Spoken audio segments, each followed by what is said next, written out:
আরে এর মেয়ের বিয়ের ছবি দেখেছেন, ভিডিওটা দেখাবেন, এই ভিডিওর সঙ্গে অ্যাড করে দেবেন। আম্বানি যদি দেখতো, আম্বানি লজ্জা পেয়ে যেত, ওর ছেলের বিয়ে বন্ধ করে দিত। টুলু মন্ডল তার মেয়ের বিয়েতে কত টাকা খরচা করেছে। আরে তৃণমূল করবে, এদের ঘরে টাকা থাকবে না, এদের ঘরে খেলনা থাকবে না বিশেষ ধরনের, তো এদের ঘরে থাকবে নাকি? তৃণমূল করবে কেন লোকে? পার্থদাকে তো হারাতে পারি, টান টানলে মাথা আসবে। এর সব সম্পত্তি দখল করো, এর স্থাবর অস্থাবর সম্পত্তি ক্রোক করো, ওর বাপও চলে আসবে, তো বাচ্চা ছেলে। এদের দেয়াল ভাঙুন, সোনা বেরোবে। ওকে তো টানতে টানতে চুলের মুঠি ধরে নিয়ে যাওয়া উচিত। এটা সব মানুষের মেরেছে চোখের জল। এই যে বীরভূমে এই কেষ্ট কদিন আগে বলছিল না যে আমি যখন ছিলাম তখন ডেলি 3 কোটি টাকা করে সরকারি খাজানায় দিতাম, সিদ্ধ নগরীর টাকা ওদের কাছে আছে, সেখানে সেটা এ হবে না। হাত দেবেন না নির্দেশ থাকবেই। বাংলার মানুষের স্বার্থে মানুষের চোখের জল টাকা তোলার জন্য, টাকা গোনার জন্য, সোনার বাট নিয়ে যাওয়ার জন্য।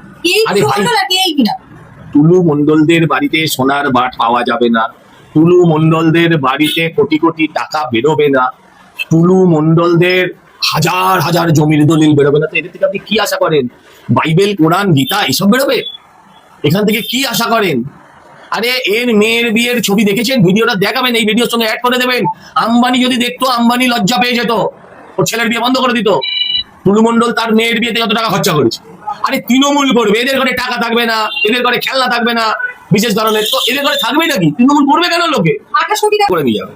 ওকে তো টানতে টানতে চুলের মুঠি ধরে নিয়ে যাওয়া উচিত।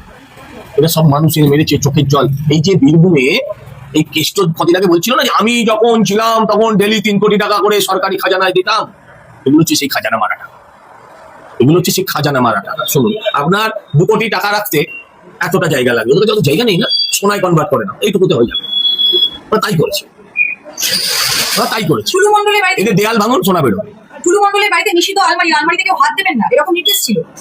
তো সেটা হাত দেবেন না তো বটেই। হ্যাঁ, ও নিষিদ্ধ নগরীর টাকা ওদের কাছে আছে, সেখানে সেটা এ হবে না। হাত দেবেন না নির্দেশ থাকবেই।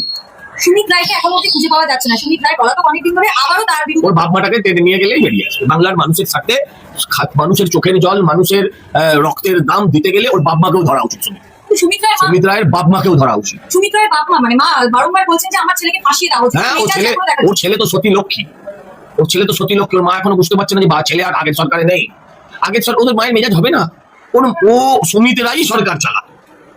এরা হচ্ছে ম্যান বিহাইন্ড দ্য শো। এদের তুমি দেখতে পাবে না, অদৃশ্য সব। তিনি এখনো মেজাজ দেখিয়ে যাচ্ছে। দেখাবে তো 15 বছরের অভ্যেস। 15 মাসে যায়? 15 মাসে তো হয়নি, 1.5 মাস 2 মাস হয়েছে, 3 মাস হয়েছে, তো কি করে যাবে? স্বাভাবিক। জলসাঘর সিনেমা দেখেছো? দেখুন, ছবি বিশ্বাসের জমিদারি চলে গেছিল, কিন্তু মেয়ে একটা রয়ে গেছিল। এটা তাই 2 দিন ওর বাপকে ধরে নিয়ে গিয়ে হাওয়ালাতে ঢুকিয়ে দিলে হাওয়া বেরিয়ে যাবে। শেষ প্রশ্ন, অভিষেক বন্দ্যোপাধ্যায় চোখে ট্রিটমেন্ট করার জন্য বিদেশ যাওয়ার জন্য মরিয়া।